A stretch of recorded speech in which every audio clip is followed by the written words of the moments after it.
guys, this is Austin. And John. And this is another episode of the Meatgistics podcast.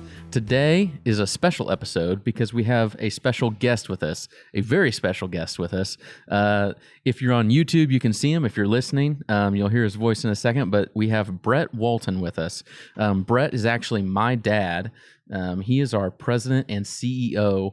And so we've got him on today to talk a little bit more about the company overall. And we're going to dig into that in a few minutes. But we always have to start with the most important thing of the day, and that is the beer of the day. So we did something a little bit different for this episode since there was three of us. Normally, John and I buy a beer for each other, and we swap it back and forth. But since there was three, we just kind of bought something that we all were going to like ourselves. So I'll kick things off, and we'll run down the table here. I have the Alaskan Hazy Bay Juicy IPA. This is a delicious drink. It's 6% alcohol. It's what you would expect out of a hazy IPA. I haven't looked at the color. I'm still drinking out of the can, but it's got a little bit of a fruitiness to it. This is something with warmer temperatures. I am going to drink IPAs like this. It has that kind of crisp feel to it, but still that nice bitterness to it that I like. John, what do you got? Well, because I knew that both of you would bring disgusting IPAs, I decided to go a totally different route. And I got Thanatos from Crane Brewing. Crane, if you haven't tried them, absolutely awesome brewery. Their logo is a folded origami crane. They're really easy to see. This beer is amazing. It is 11.6% alcohol, sour, dark. It's got so much going on. Extremely sour. I tried that, and awesome, it made my cheeks just like pucker back. It does. In my opinion, it smells like it's 11.6, but I don't think it tastes like it is. Yeah, it does. No, this might be my new favorite beer. It's like drinking dry wine. Yeah. So I don't know how that fits the beer of the day when it's really wine. I mean, I can kind of see what you're saying with the wine, but I don't like dry wine, and I love this. Just great. Very pleased. Thanks with for this. the sound effects, John. Of course. So, Brett, what do you have? Okay, so I have a Salt City Brewing IPA, nice standard IPA. I'm drinking it today because that's what Austin bought me. I gave him the option to bring his own, but I didn't tell him until like an hour before we recorded the episode. So yeah, I had to grab something for him. So I've never had this beer, and it's out of Hutchinson, Kansas. So it's a somewhat local beer, and I've actually never had it today, and it's actually very good. And right on the back of the can here, I can see 7% alcohol. So that's not bad. Yeah, that's for a nice light tasting IPA. Yeah. All right. So before we move on, let's get to what the meat of the week. So I've got two things here. The ones with cheese are just some Jerry's bratwurst that I decided I wanted to heat up and let us have here for snacks. This stuff in the front, that is the mystery meat. So go ahead. I got you both forks. I didn't know how squeamish you might be. And anything from up there. So Brett, if you have not played this, so you have to identify. I'm going to wait for Austin the to seasoning, put it in first, and the protein. Okay, here we go. Yeah, because the whole thing of trying to get me to put something in my mouth and not knowing what it is. You weren't good with that? No, John, you eat anything anybody walks in the door and gives you. I do. That's very true. So are we getting a category of where this is from? Is it a smoked sausage? It's a cured sausage. On the website, what category would it be under? No, we don't do that. Yeah, I gave you that every time. Yeah, no, you definitely didn't. Yeah, I did. Definitely didn't. Okay, well, we'll argue about that later, but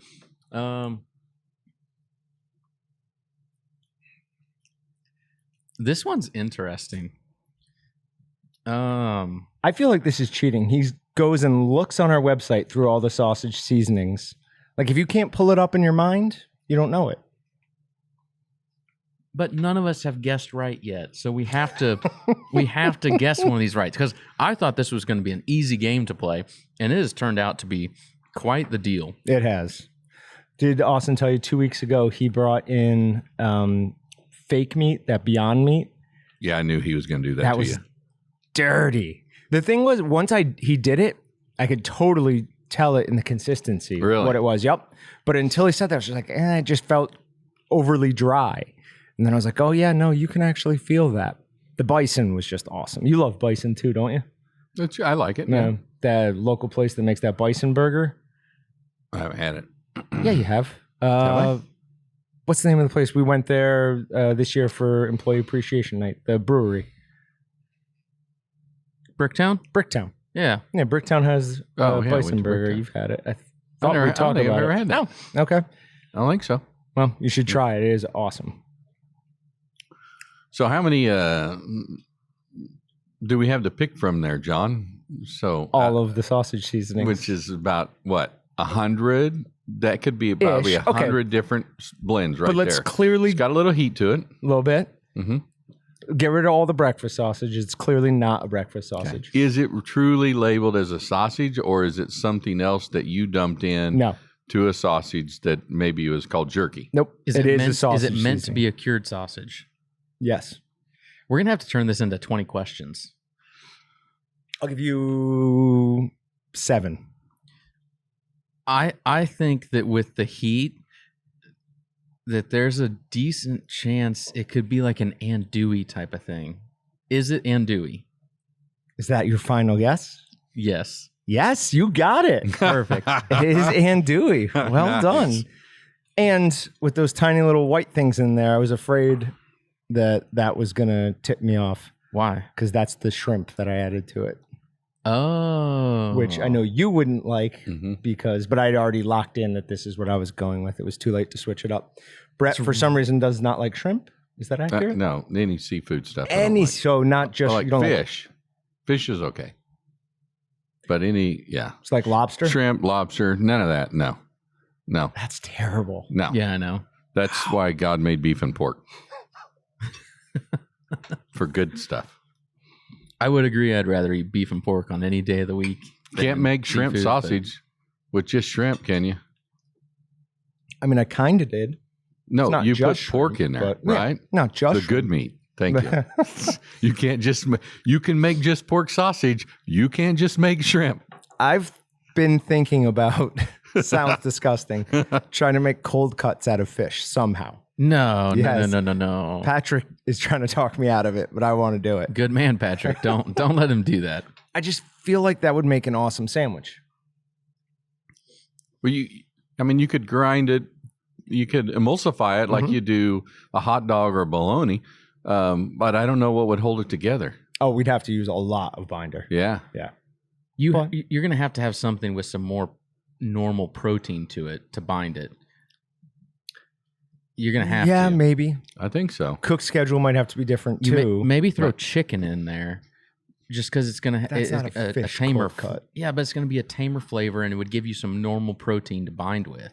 It'd be worth an experiment, though. I don't know if you could get a big enough batch to do it like in the bowl chopper, so you could Really chop get it. Yeah. chop it good.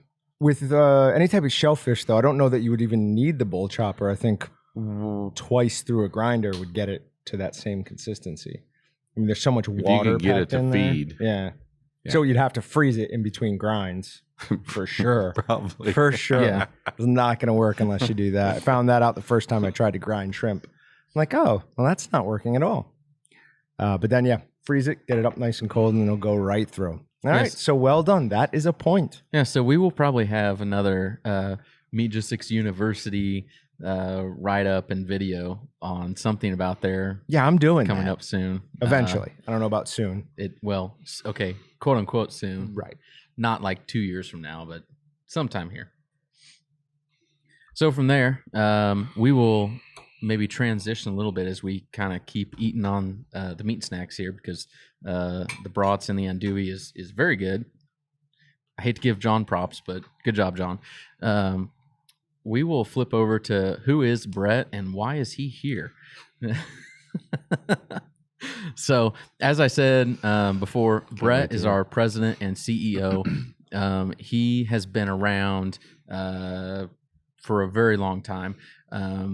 I will let him tell most of the story here, but in 1986, my grandpa, his dad, started the company as Midwestern Research and Supply, and then he was just selling basically grinder plates and knives. In 1996, Brett and Don both joined together. They bought out another company and created more of what is today as Waltons. Our name was still Midwestern Research at the time, but my initial question for Brett, or Dad, I'm going to start referring to him as Dad. So can I do that too?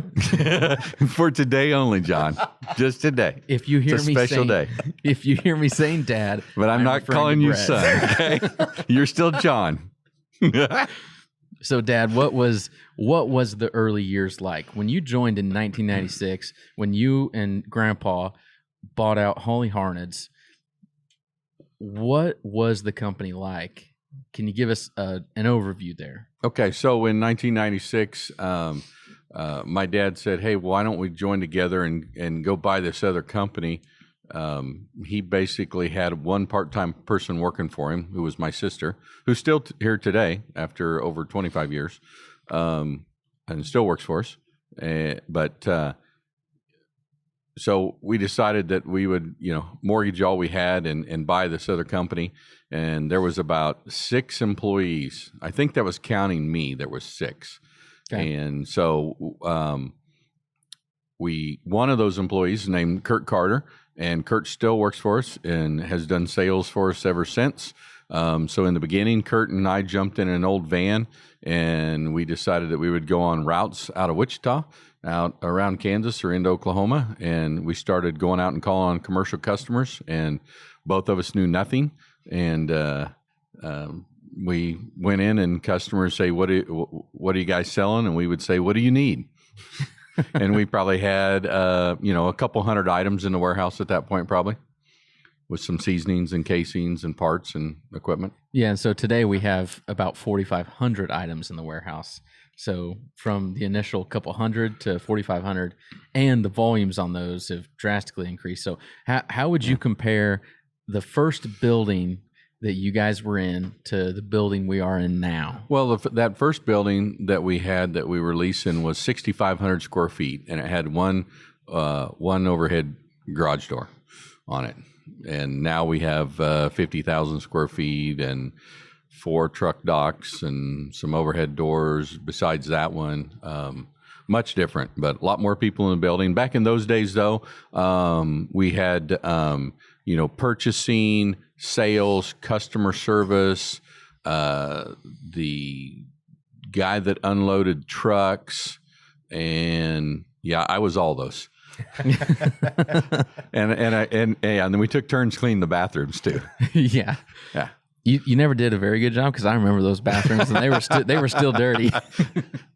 I don't think that was your guys' fault, though. I think it was just an old, gross building that. So I have something in mind. I don't know if you're going to answer this or not, but what was your most unfavorite thing to get in when you were first starting the company on Wabash?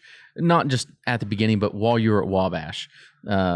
What was the worst item to have to bring in when you got it delivered through unloading and everything there? Well, through unloading, I'm not sure what you're thinking about, but in the early days, we weren't selling that much seasonings. So we would get in 50 pounds of pepper and 50 pounds of garlic pepper. And then when a customer would call and want 5 pounds, well, actually, when they wanted 1 pound in those days, we would go back and take a scoop and put it in the box and put it on the scale and package up 1 pound of garlic powder for them, which is absolutely nasty because garlic powder gets all over you. So as a kid, Austin grew up with, hey, Dad's home, we can smell him. Oh, yeah. It was strong. It was very strong. So we eventually then said, hey, we're only going to do 5 pounds at a time. And then we got bigger in volumes to now where we have the seasoning company. We have Excalibur package everything for us, and we don't do it here. Were you using Excalibur way back then? No, we were not. Somebody else? Yeah, we were selling Hellers. And in about 1999, I called up Jerry Hall looking for a product, and he was the founder of Excalibur. And Jerry said, well, yeah, I can help you with that. But he goes, why don't I sell you all your seasonings? And that was the beginning of our relationship with Excalibur Seasoning and the Hall family. Was that a good decision? That was a great decision. So actually, my dad drove to Illinois to talk with him and kind of set up the deal that we had at the time. And it became, a great relationship working with the Hall family, and now Tom Hornstein and the others that run the company there at Excalibur. We would not have had the growth that we've had without that partnership with them.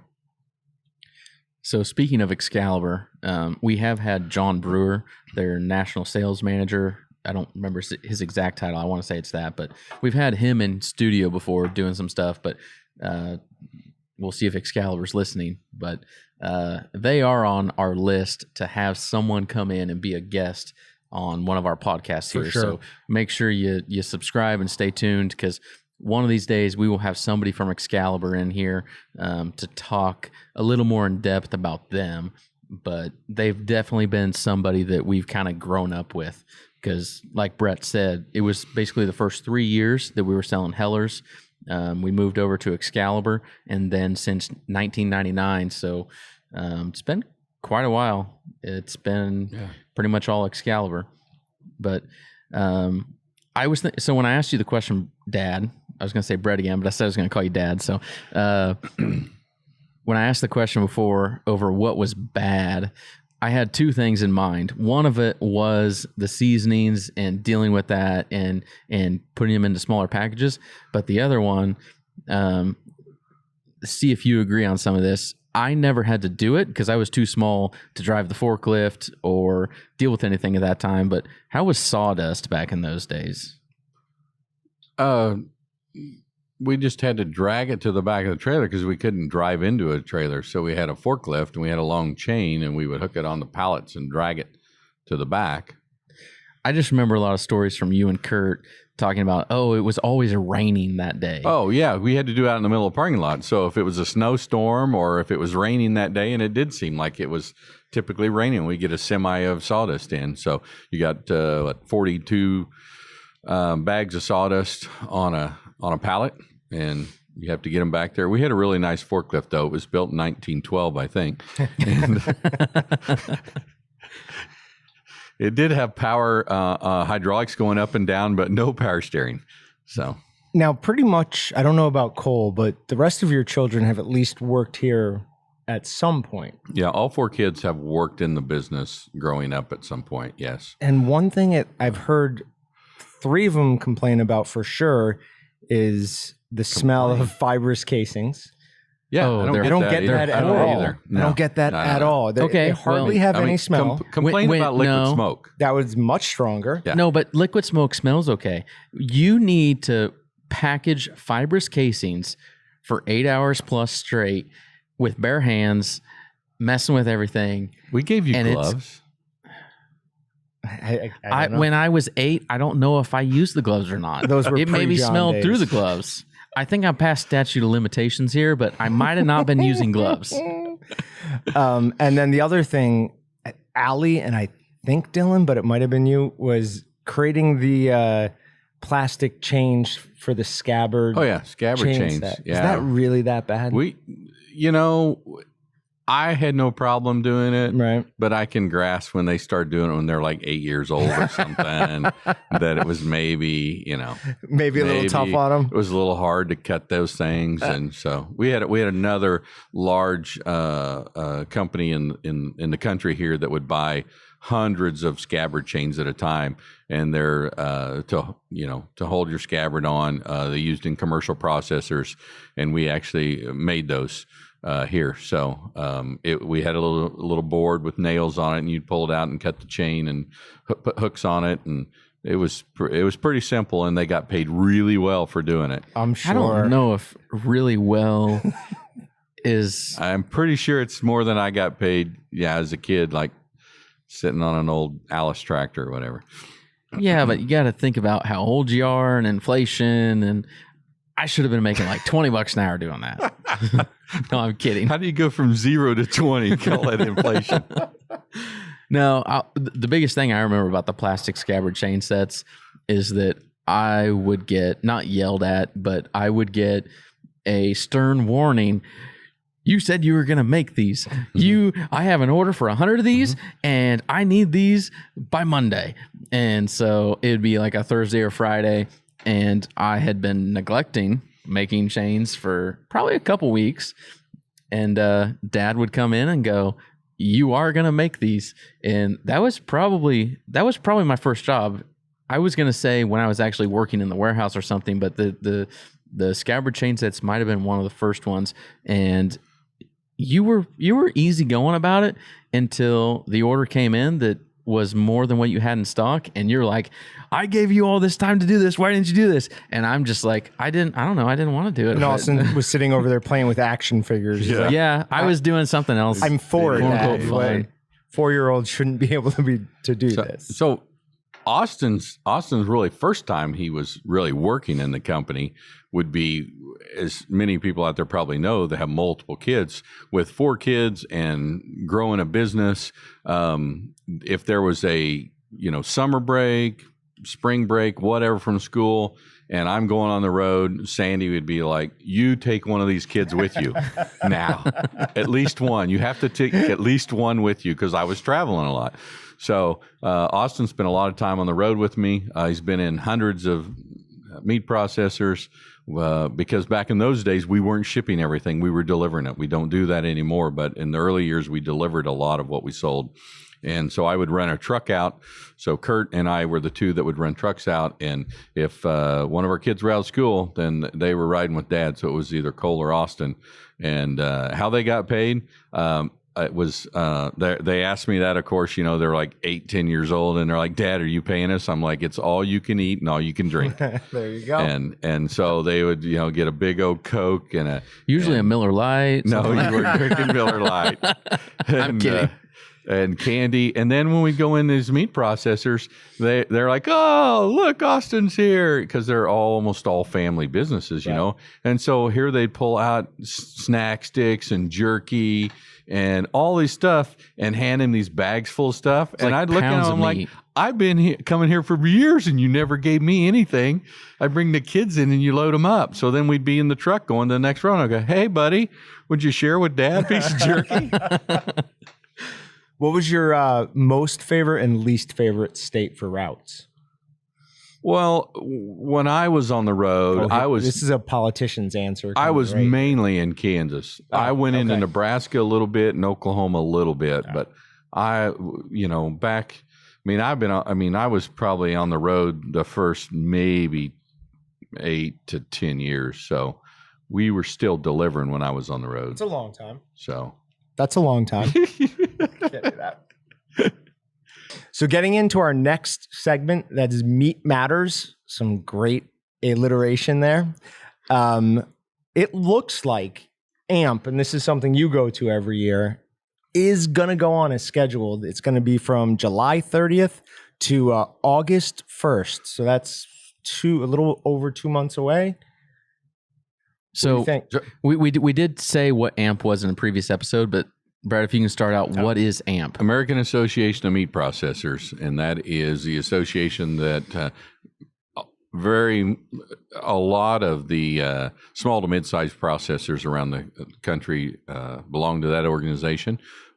We've been very supportive of it and been part of it for 20 years. I've served on the board before, and this year my other son, Dylan, is actually running for a supplier board. Supplier director on the board. So if you are an AMP member, vote for Dylan at the convention this year, assuming they have the convention, because they say they are as of now, but we'll see. And that would be in Des Moines. Sure. And a lot can change between now and then. But if I had to guess, I'd say we're on the right track for things like that. Let's hope so. Especially in this area of the country. I know everyone I talk to is done with this. So what Brett, what is one of your highlights or one of your favorite things about AMP? Wow, you didn't pre-ask me that question. I love getting out because I'm not on the road all the time and I don't go out and see our customers. It's a great opportunity for me to see some people that I just see once a year, but maybe I've known them for 20 years. And some of those are obviously customers, and some of them are even other vendors that are in the industry that I've got to know over the last 25 years. Yeah, so actually one of the other things I was going to ask you, I'll ask now since we're past the Q&A for Brett time. How many meat processors across the country do you know? I'm going to say it's not even hundreds. I'm going to say it's thousands. I don't know. I don't know. I'd have to think about that for a while. One time I said that Kurt and I, who, as we talked about before, Kurt Carter and I have, between the two of us, been in thousands of small to mid-sized processors all over the country. And some night, we keep threatening to do this. We're going to buy some beer and sit out in the reception area and make a list of how many plants, but we need maps because we got to look at maps to figure out, I was in that plant. And count how many plants we've been into around the country. But my absolute favorite time at AMP, I mean, this is an easy one. And I don't know, maybe we're going to get John to go to AMP some year just so he can experience this. Cured Meat Room. Yep. No, we talked about that. If you're a meat guy, how is Cured Meat Room not your favorite time? We talked about that in one of the episodes prior to this one. That it hasn't been released yet. By the time this one's released, everyone will hear it. But we were talking about judges and the term mouthfeel. No, that was the first episode. Was it the first one? Yeah. Oh, yep. Okay. But we were talking about, hey, John should go down and judge. I don't remember again. Mike, Missouri, Wurstfest. Yeah. So John should judge something like that, but I told him, I'm like, yeah, you need to come up to AMP sometime because you would enjoy it. The Cured Meats Room, I was telling stories about me with Gary Crane up there judging the meat show. I'm changing the entire category of mouthfeel to palate appeal, though. I refuse to say that term. So the folks out there that don't know what we're talking about, so at AMP, there is the American Cured Meat Championship. So many of the attendees bring product to enter. And all the categories range from the obvious ham, boneless ham or bone-in ham, to bacon, snack sticks, sausages of all different kinds, specialty different products that they come up with. So there's a lot of different categories.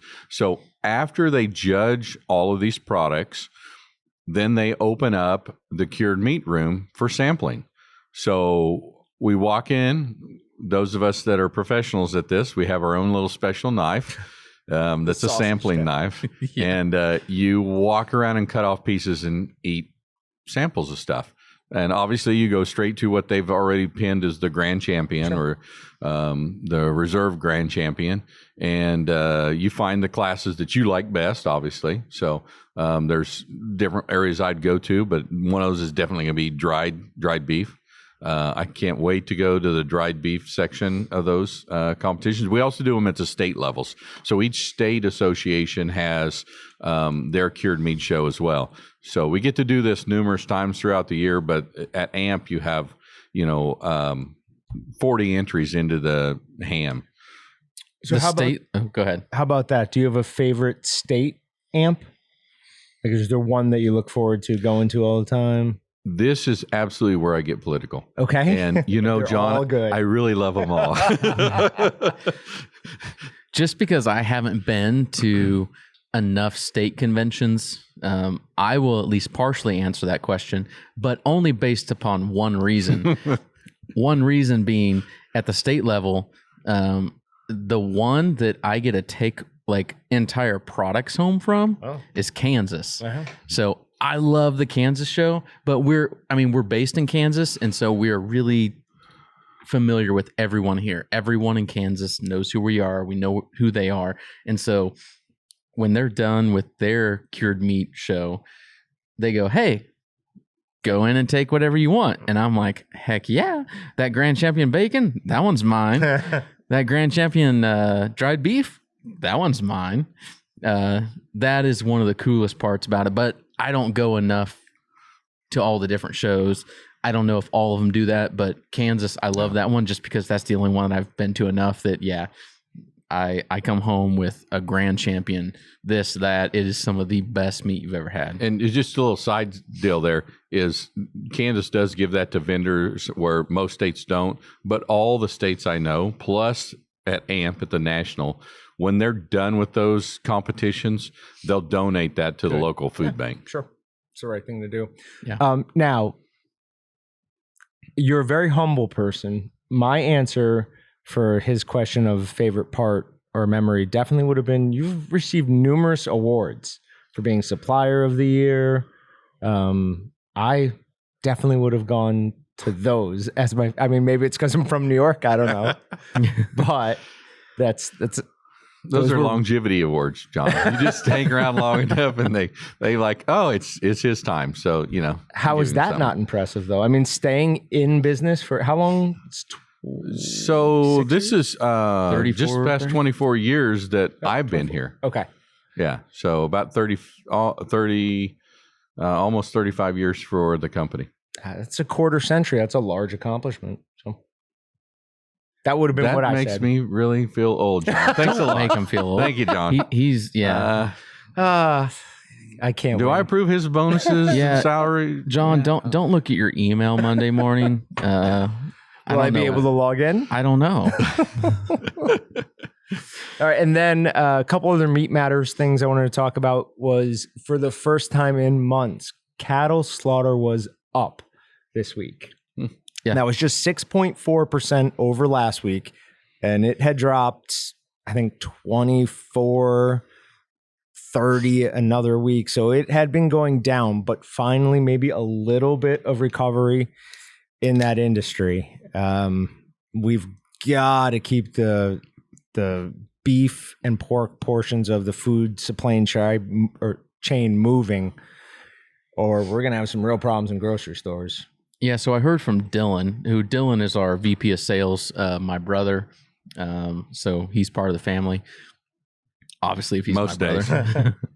he's well, yeah. Some days he maybe isn't part of the family. No, I'm kidding. He's always part of the family. But he was talking about what the pork market looks like right now, and he said they're talking about euthanizing like 10 million plus pigs right now. Yep. It's insane. So it is at least good. It's good to see that cattle production is up because pork is struggling. But I think the most of the large plants out there that have been shutting down lately have been pork plants. Yes. So some beef though, but mainly pork. Mainly pork. Whatever reason, I don't think there's any reason for it. Just where it was. Just luck of the draw. In the last 5 days or so, 4 days, China did actually put through, I think, their largest pork order since like 2017.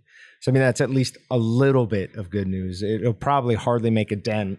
The problem is the processing capacity. Yes. So if the problem is if China puts in a bigger order and wants more and they send it over to China instead of here, you're going to find pork harder to find here. Because they're not going to be able to produce enough to fill China's needs and our needs. But since China owns the largest pork packer in the U.S., they might get what they want. Huh. Ideally, they ship them live hogs.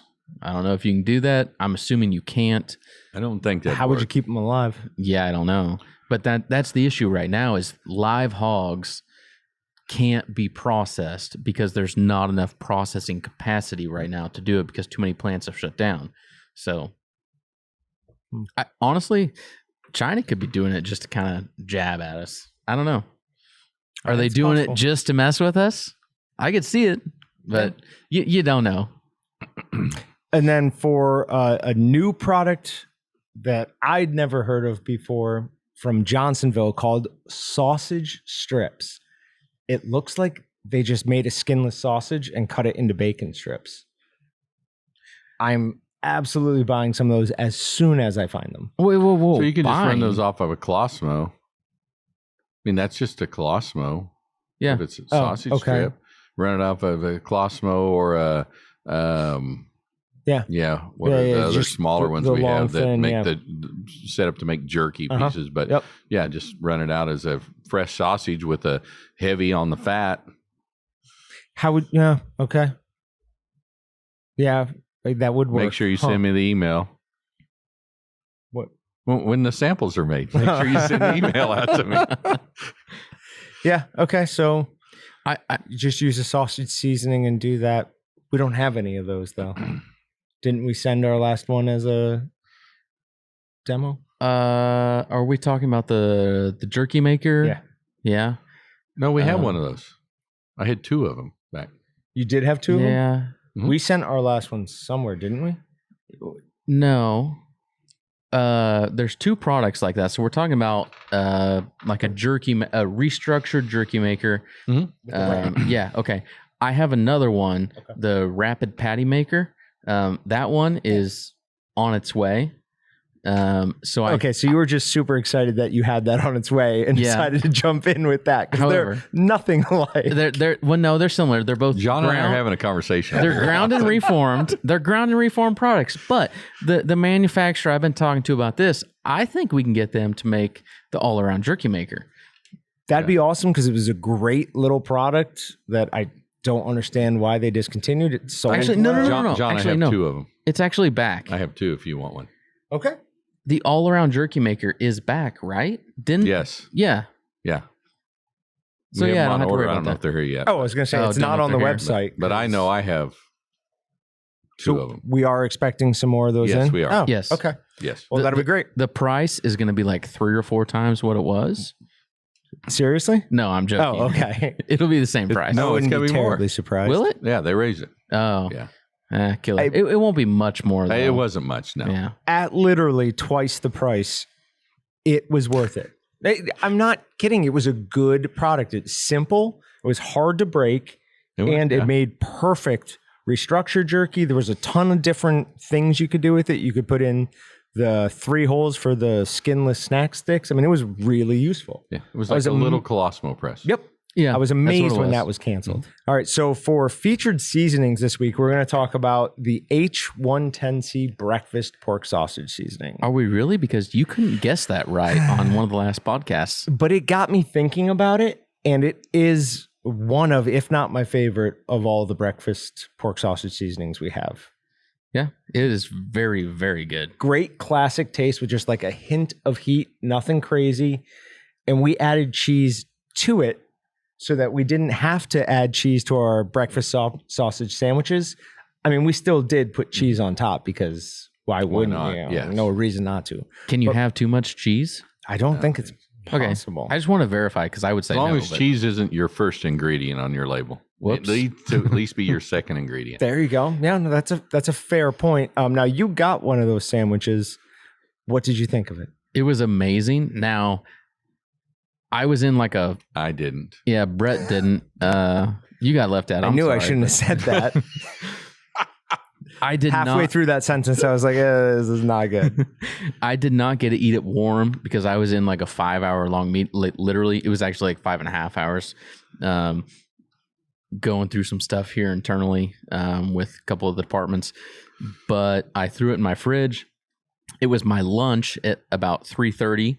Actually, it was my breakfast at 3:30. I hadn't ate up to that point. Ugh. So I was really hungry, and it tasted amazing. Maybe a little overinflated because I was super, super hungry. But then again, I'd say no. Like everything on there, the making the breakfast sandwich, you should have used biscuits instead of English muffins. Strongly disagree. No, you're wrong. But Brett, am I wrong? I didn't have one, but biscuits are way better than Yep. English Okay. muffins. Yeah. Should have used biscuits. So if you had a biscuit, it would have been even better. But I look at it as like the McDonald's sausage, egg, and cheese biscuit. It destroyed that if there was a biscuit on it. It better have destroyed that. The real key is you cut the muffin in half, or the English muffin, and then cook your bacon on a griddle or something that's mostly flat, and then you fry your English muffin in the bacon grease. I mean, it doesn't get a whole John, bunch better than that. So good. I so much wish I had one.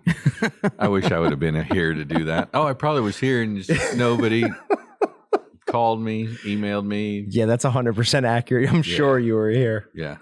But in all honesty, it is one of, if not our best, or at least my favorite of our pork sausage seasonings. The Holly is great, but Holly Regular is our number one. John and I were Holly Regular's my choice. It's our best selling anything. Yeah. Like But I'm the guy when I would make sausage with Holly Regular. Yeah. I don't know if I ever told you this, John. 40 pounds to a 50-pound unit. I'd make 40 pounds of sausage and use a 50-pound unit. Gotcha. So yeah, that's a little over seasoned. That's people think that's too much salt. Some people think that's too much salt. Now things make sense. You know, you've damaged your son in more ways than you know.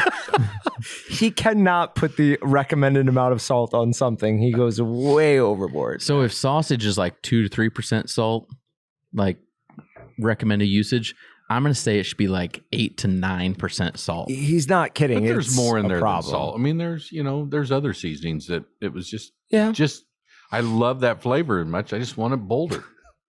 So more is always better. Pretty much. Same way on cheese. Absolutely. Well, I know he agrees on that. He will add way more cheese than I would to any type of sausage. So if you're making, say you're making a 25-pound batch of any sausage that you want to add cheese to, how much cheese are you adding to a 25-pound batch? 10% is standard. Okay. So 2.5. Whoa. We're not, standard. But what would you do? In 1 pounders. So I'm the guy so you would use 2.5 bags, right? Well, you don't have 2.5 bags. You got 2 bags or 3 bags. Right. Go 3. See, John? See? I mean, don't go under. Yeah. The star of the show should be the meat and the seasoning. The cheese should be a little, I totally agree. That's why it's a second ingredient. That's what I just said earlier. No. It's a second ingredient on your label. On labels, there's a rule for letter of predominance. Yeah. I know you'll hate me telling them to use less of our product, but 2 pounds of cheese to a 25-pound batch is all you can handle. Okay, well, I think our audience will understand that. I think our audience will understand it. They'll look at you and understand that, John. All right, we're good with that. Do I get to come back next time? I'm pretty sure that anytime you want to come back, you're welcome in here. Did John invite me or did Austin invite me? I don't know. All right, go ahead, John. Moving on. Yeah, go ahead. Don't let me. So for this week's it's going to take twice as long with me here. Go ahead. For this week's featured product, we are showing off a new product that we will hopefully have in stock by the time this comes out. The one that you can see here on YouTube. I'm not showing them it yet. Oh, you can show them. Okay. But you're going to have to listen about what it is if you're listening to like the podcast on Apple, Google, Spotify, etc. But this right now, what we have is a prototype. The final product is on its way, and it will be here probably by the time this episode is released. Okay. Maybe we'll put it on sale. We are kind of excited about this. We are. We put things on sale every once in a while. We don't tell him that. Yeah, don't tell Brett those things. I thought he knew those. He thinks we make full margin on everything, and we don't. Okay. Now things make more sense. All right. So for our featured product, we're showing off a new Walton's branded product. This is a long probed, and we're not sure on the name yet. It's a long probed, waterproof, instant read, calibratable digital thermometer. So it's got about a little over a 5-inch long probe. So you're going to get into any ham, any pork butt. I mean, anything you need to. I want to say that's longer than 5 inches. That's got to be a 6-inch probe. I'm pretty sure it's 5 inches. Not 100%, but I'm pretty sure. Say it this way, I guess. It is longer than most of the thermometer probes that we have out there. It gives you kind of an extra advantage there to be able to reach some of the larger cuts of meat, the fully internal temp, like hams especially. Yep. You'd be able to get right up against the bone if you need it. I mean, there's not a... If you're doing a big pork butt, it'd be nice to know what the inside is. Yeah. And it's got a nice hold feature and a large LCD screen that is pretty brightly lit. So you can stick this way back into your smoker, get it in there, hit that hold button. Yep. And you don't have to burn off your eyebrows trying to get your head in the smoker. Stick it in a glass of ice water to calibrate it. Yep, it is calibratable, and it will go from negative 58 degrees, which I have no idea how or why you would need to measure that. Our Canadian customers.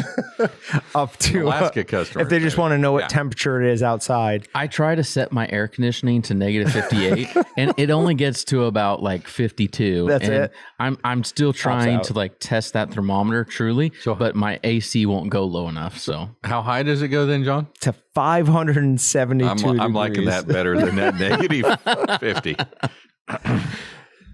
We need to get some thermal tape around your windows. That'll get you down there. If you're cooking anything to 500 degrees, you are done. Yeah, you're well done. All right. In that case, it'd be more like, hey, you're trying to get an ambient temperature, which... But it's really not ambient. I wouldn't. A handheld thermometer, that would be a bad plan. Unless you're wearing one of the find out ambient temperature at 500 degrees. Just go ahead, new guy. Stick your hand in there. Yeah. See what it is. And that was a line in Dumber and Dumber, wasn't it? I think. Well, the first thing I thought of was since Dad, you're here. Back in the day when we were camping, when we were little kids with the Kempins, and all of us kids are sitting around the campfire. Like and Dylan, who's our VP of sales now, but when he was like 4 or 5 years old, I don't know. It was like, hey, we're throwing these pop cans in a fire, and we're like, Dylan, pick that up. He reached in and picked it up. Oh, yeah. So, maybe you should measure some temperatures before you reach in and pick something up. For sure. Or fire bad. You could tell right where he touched that in a nice ring. That poor kid. Yeah. He lived through it. Sure. Yeah, we all lived through little weird things like that. Fine. Now, a nice feature of this is somewhere back here, and I can't tell exactly where it is because it feels like it's near the battery. It's got a magnetic panel. Yeah. So you can stick it right to the side of your grill, your barbecue, your huge smokehouse. That is awesome. You're not going to lose it. And it's super easy to just know where it is. So to give some of the backstory on this, Brett, Dylan, and I, we were talking about what we need out of a thermometer. Yeah. Oh, it sticks. Holy crap. Side check. So wouldn't that be funny if I went, just passed out? So for those not watching on YouTube, Brett just stuck the thermometer up to John's head and it actually stuck there. So not really, but we're joking around. So John has a head of metal. I'm Cousin Eddie in this.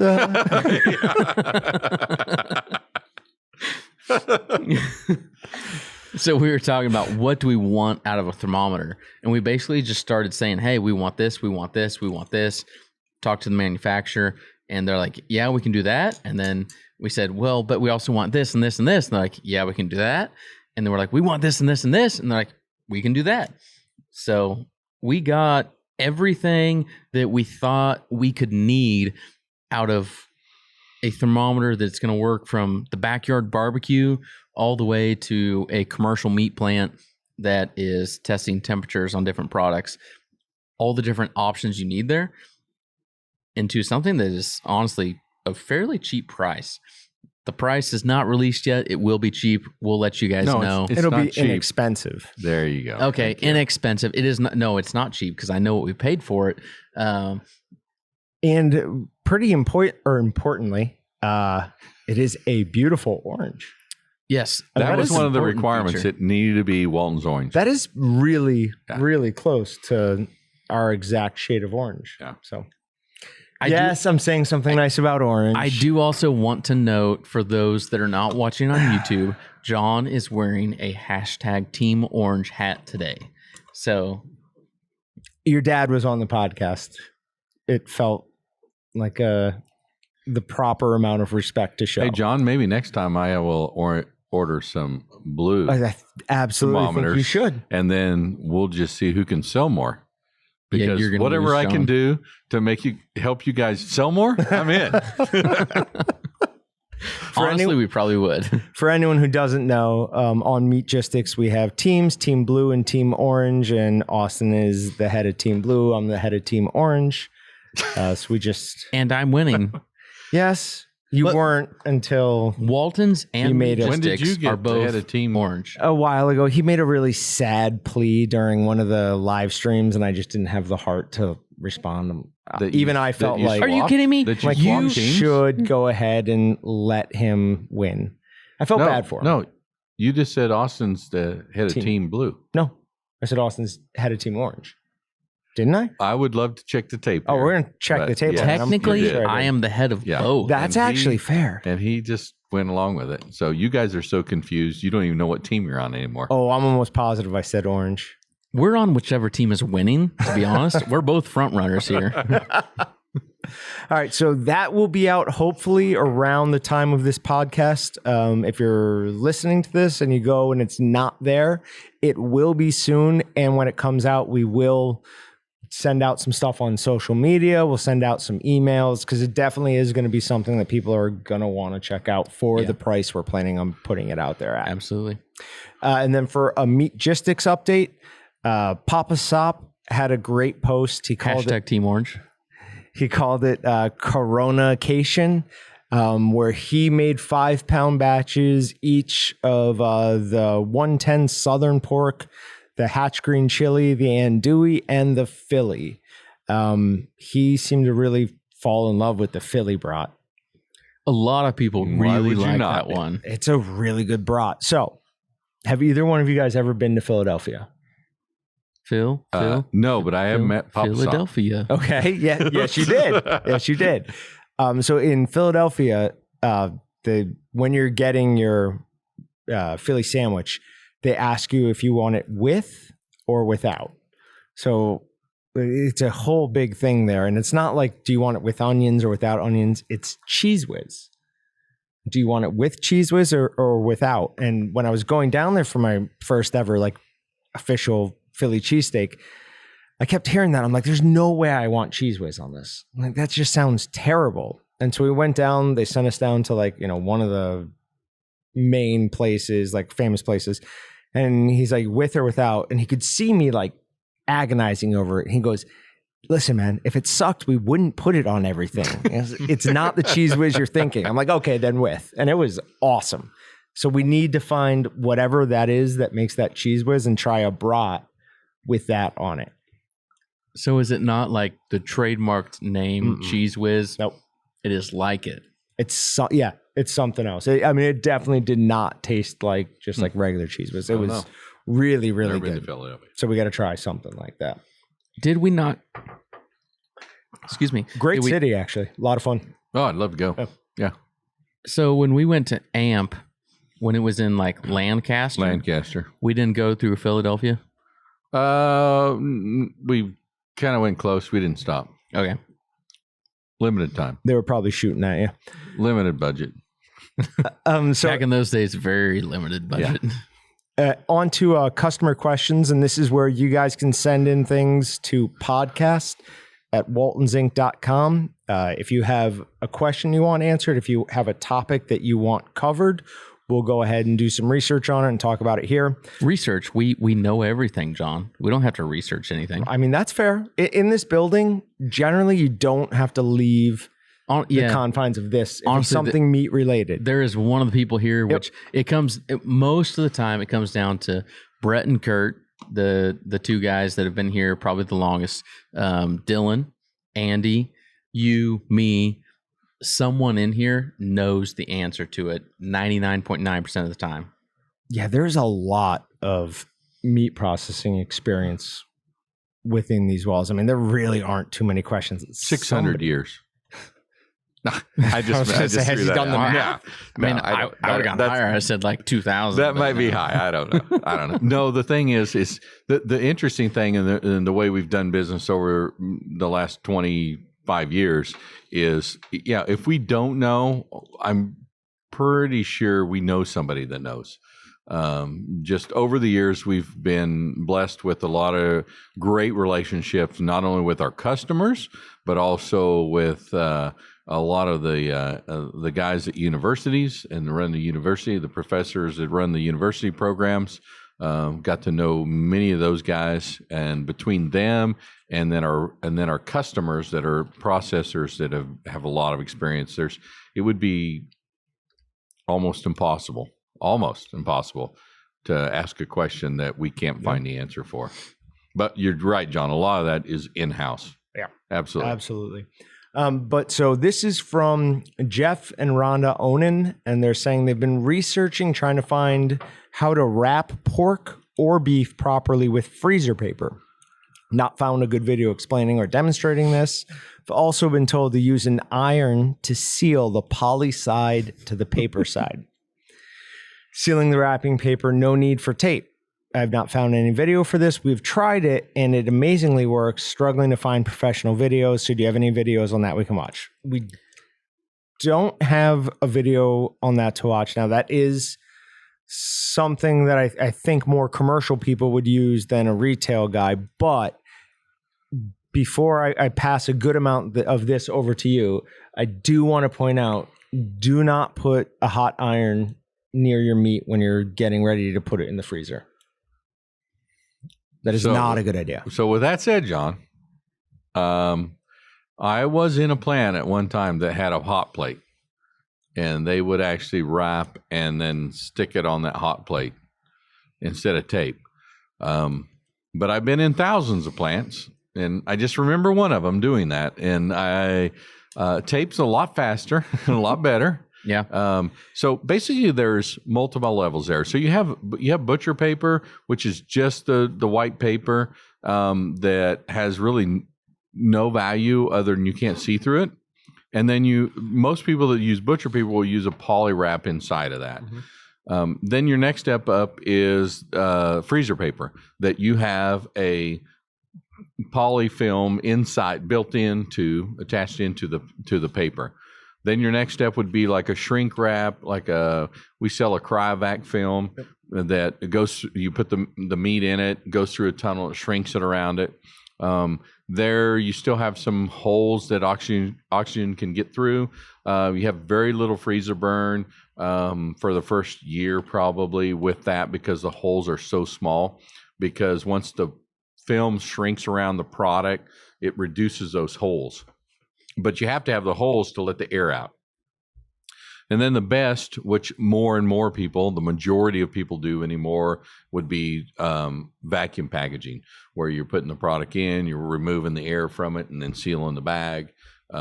So as far as working with hand wrapping, there's really an art to it. The people that are really good do it in a way they get rid of as much of air as they can. So you want to fold that tightly around the product so you remove any air as much air as possible.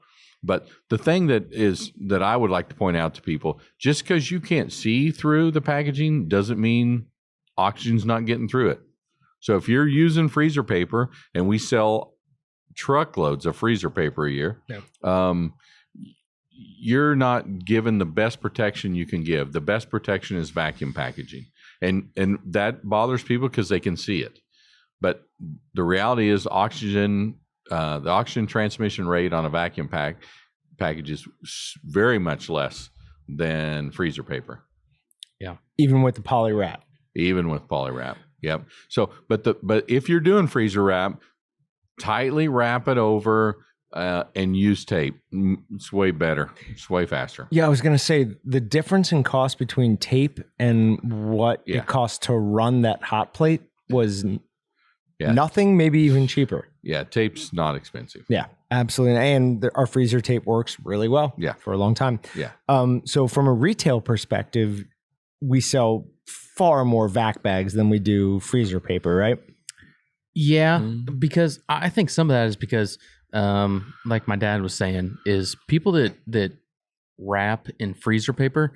Some of this, I think he said off air. He might not have said all of this on air, but they wrap extremely fast. They're very good at what they do. They do it every day, all day, and it is a very tight, a very solid, a very good seal. And if you see those people out in public, they're kind of like this because they literally their hands they get very worn out over the years of just because you have to do it extremely tight for it to work. And we talked about this on either a live stream or a podcast when I was still working in customer service. I talked to some commercial processor that I was close with, and I can't remember who it is at this point, but he said when he went from having people wrap to a vacuum machine, it cut down on his, he didn't have to train people anymore, waste time training people, because he would say, you know, I'd get somebody where I want, and then they'd go on to something else, and I'd be starting over from zero. Yep. This just allows me to, he had moved on to a double-sided, 2-chamber, so he could just go, and it was better for him. So yeah, so from the retail side, somebody doing it at home, you don't want to sit there and learn how to do the best wrap possible on freezer paper when you could spend nominally more to do vacuum pouching. Is it even more? I'd say it may not even be more. The best rating you're probably going to get on freezer paper would be 9 months. The heavy duty, 6 to 9 months, which we sell a standard in a heavy duty. The heavy duty, the manufacturer's rating it, less than a year. Whereas a vacuum pouch, you're going to get it a year plus. So I understand people do it at home. They wrap at home. Just make sure that it's not something that gets to the bottom of the freezer and you pull it out after 18 months and expect the kind of quality that you want.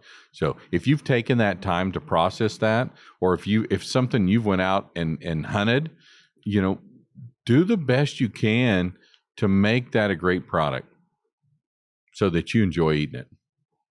You've already spent all the money on the hunt. Oh yeah. Everything else. I mean, vacuum sealing it is a small portion of that. Yeah. I mean, if you enjoy hunting and processing your own game, never do the calculations per pound, because I like to bird hunt. Definitely don't do that. Like pheasant and quail. And I accidentally made that mental calculation once on some quail I had after driving around out through western Kansas one day. And I should have just went to a restaurant and ordered the best they had, because it was pretty expensive per pound. Yeah. That quail for $100 better be real good. Yeah, yep. And I didn't even calculate my dog food for the year. Gruber's food. Yeah, Gruber's more than just a bird dog, though. He's a good dog. I'll bring him on the next podcast. Oh, we could absolutely have Gruber as a, but we'd love that. So we're back, and to wrap up with our final deal of the day, we kind of want to talk about what's been going on in the world lately. I won't say the word, but how does it affect everyone here, and what are we doing about it? How does it affect us? It does play a role in what you're seeing from when you're ordering from someone, whether it's us or anyone else. So, Brett, what is the whole COVID scene right now playing out in our world? Well, what we're seeing is unprecedented volume for this time of the year. What we're normally, when we get to May and June, we're at the low cycle of our business. Time for planning, preparing for the next fall season, wild game. But what's happening right now is very different from that. It's unbelievable. There are so many start with home processors that are making more at home than they did before. And then on top of that, so with our two markets that we basically deal with, our home processor customers or our commercial processors. Our commercial processors right now are pretty much swamped. They're trying to pick up the slack from the big guys. Exactly. So those big guys aren't, those big processors, we don't do much of anything with the large corporation processors. Our business is mainly the family-owned processors. And so those big boys are shutting down more, and the grocery stores are running out of meat. So more people are going to our customers. So what they're requiring then is more product from us, whether it's a pork sausage seasoning or vacuum pouches or, knives and aprons. So what we're trying to do is we're working really hard every day, many hours a day, to work with our vendors, work with our manufacturers to get product in. Some of those products we're unable to get. It's not a lot, but most of it is what they call personal protection equipment, PPE, aprons, those kind of things are very difficult to get. But the stuff that we have that many processors use, like seasonings and vacuum pouches and freezer paper, we have that kind of stuff, but we're still at crazy volumes of that. So it's taken a lot of work from our purchasing department to work with those vendors to keep the supply coming in. Obviously, all areas of the company are working extremely hard. Shipping, where we're running 2 to 3 times our normal ship volumes per day. And we're getting it out. So we are getting it out. We're seeing some items, like I said, that for our commercial customers, not necessarily our home processor customers, but our commercial customers, we're seeing some products that we're unable to get.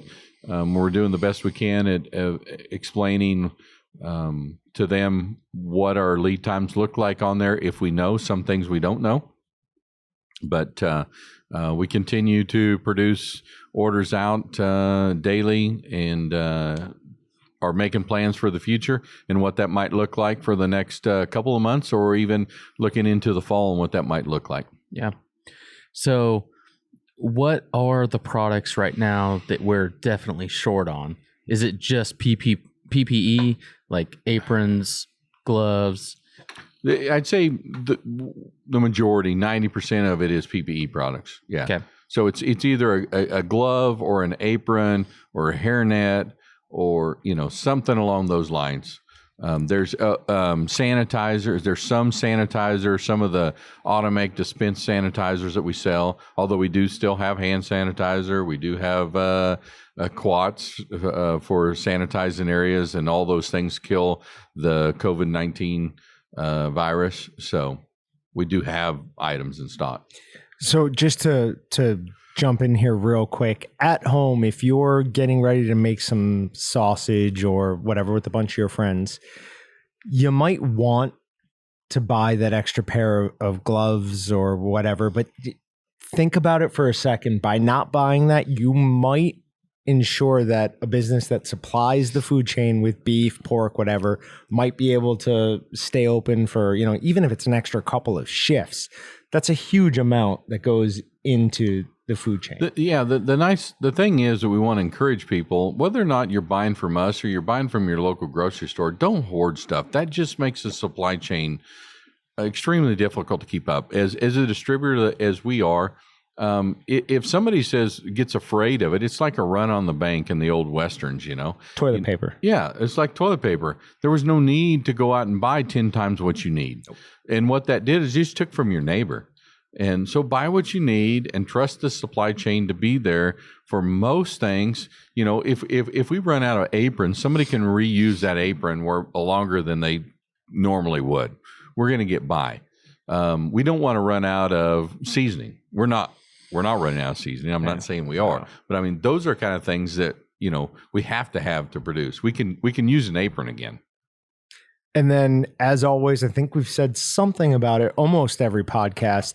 Really want to encourage anyone who's gone away from a grocery store into your local locker plant, your smaller butcher, just to remember how much better the product you got. Well, maybe not even necessarily better, but how good that product was. Keep them in mind when everything goes back to normal. Don't forget about them. I mean, you do get a better product. You do get better customer service. When you walk into that small shop, you can talk to that guy behind the counter and say, hey, what would you recommend for this? And you're going to get some of the best advice there versus if you just walk into a Sam's Club and you're looking at the meat counter. And that's just your job. You just have to figure out what you want. Yep.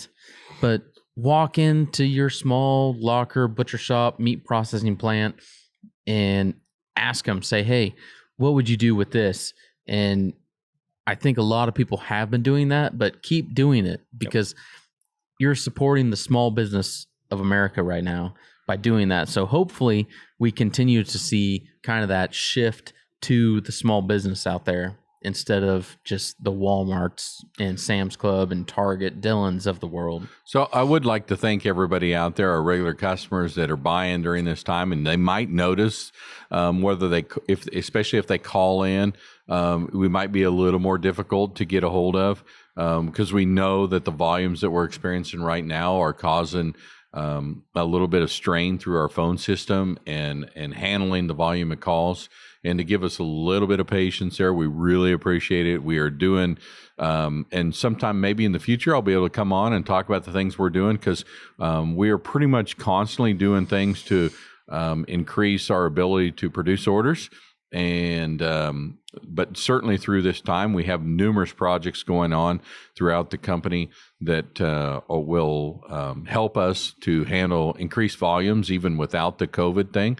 But the COVID virus is just kind of rushing that a little sooner. But I would be happy to talk about that at a future time or possibly answer questions about the kind of things we do to continue to improve. Which is one of the interesting things about this time of the year, because usually this time of the year we get a little slow and we do a lot of planning and a lot of preparing for the fall. Yeah. And so now we're just going to do that on Saturday and after 7:00 at night and those kind of things. So if anyone has a question and they want to get a hold of Brett, I'll let you know what his cell phone number is. So his cell phone number is 555-555-1122. But he said just remember, we are a family business, and so this is what we do. So if we get busy, then we just work a little more. We find a way to get it done. That's right. No matter what you guys order, what you do, our biggest concern is taking care of you guys, and our livelihood is your livelihood. So our family has been blessed tremendously for the last 25 years, and we hope so for many years to come. Obviously, as many people can tell out there, it is a multi-generational family business, and we love that, and we love the fact that all of you out there trust us to supply you with products so that you can make some really awesome meat products. So thank you. So I think that's a really nice thing you said, that you've been blessed for the last 26 years, you said, but especially for the last 6 years once I got here. Yeah. Obviously. I mean, you've been here all 6 years now? 6 years, yeah. You've worked 6 years. Hold on. So let's it seems. Can we have a side note here? Can we change our vacation policy? Right? I mean, in a good way. Oh, okay. In a good way. It seems like you've been here a long time. Well, that's a good thing. I think that's good. I was going to say that we shouldn't have him back on, but now I feel like maybe we should. Well, I was going to say we should change our vacation policy to like 1 week after like 10 years and just kind of. Where do I go? I always have leftover vacation. Okay, no weeks until 10 years. Yeah, I hate to say this, but I don't want to give you this amount of power. My job kind of, like, I get to come in and make meat videos. I have the best job you could ever possibly want. I mean, what do I need a vacation from? I mean, it's hard. There are days that are stressful and whatever, but in the end, at least once a week, I get to come in here. The better job than that is my job. Monday, I'll give you. I get to have people like you that work here and be around you all day. Sure, yeah. And you know what? The awesome thing is, all you guys just see John and you're like, he'd be awesome. But there's a whole bunch of other people here like John. Absolutely. Yeah, there's 40 other people here. And they should get on the camera sometime, probably. Sure. But then you'd be like, well, why is John on the camera? But, you know. Yeah. Sorry, you said it was okay to rib you. So one more. I'm done. John, don't check your email come Monday. Nah. So thank you guys. Thank you for listening to another episode of the Meatgistics Podcast. As always, no matter what platform you're listening on, if you can, give us a thumbs up, a 5-star rating, download the episode. If you are on like Google Podcasts, the download buttons, the 5-star ratings, anything you can do to help us out there, that is going to help us grow, reach more people. We appreciate that. And John, the subscribe button definitely is important. Yes. That if you are watching on YouTube, there was a recent thing that came out the upvote, downvote. They used to say it didn't matter. It was just that people were interacting. That's not true. So an upvote helps immensely. And just if you're going to listen on talknorth.com, check out the other podcasts on there. They're all great outdoors based. The Flush is awesome. I've been on that podcast. Minnesota Bound, everything made for the outdoors. Yeah. So another plug there. By the time this one comes out, you'll probably be on Mark's show. But if you're in Minnesota, what radio station you want to listen to? Mark's radio station. Yeah. We'll put that in. We'll get that in the notes. Yeah. Can't think of the name right now. Okay. But yeah, so always remember, subscribe, like, hit the 5-star, whatever you can, and then visit talknorth.com and help us out, because the more you help us out, the more we can help you out. So thanks, guys. We appreciate it, and we'll see you next time. Thank you. Thank you. See you guys. Bye.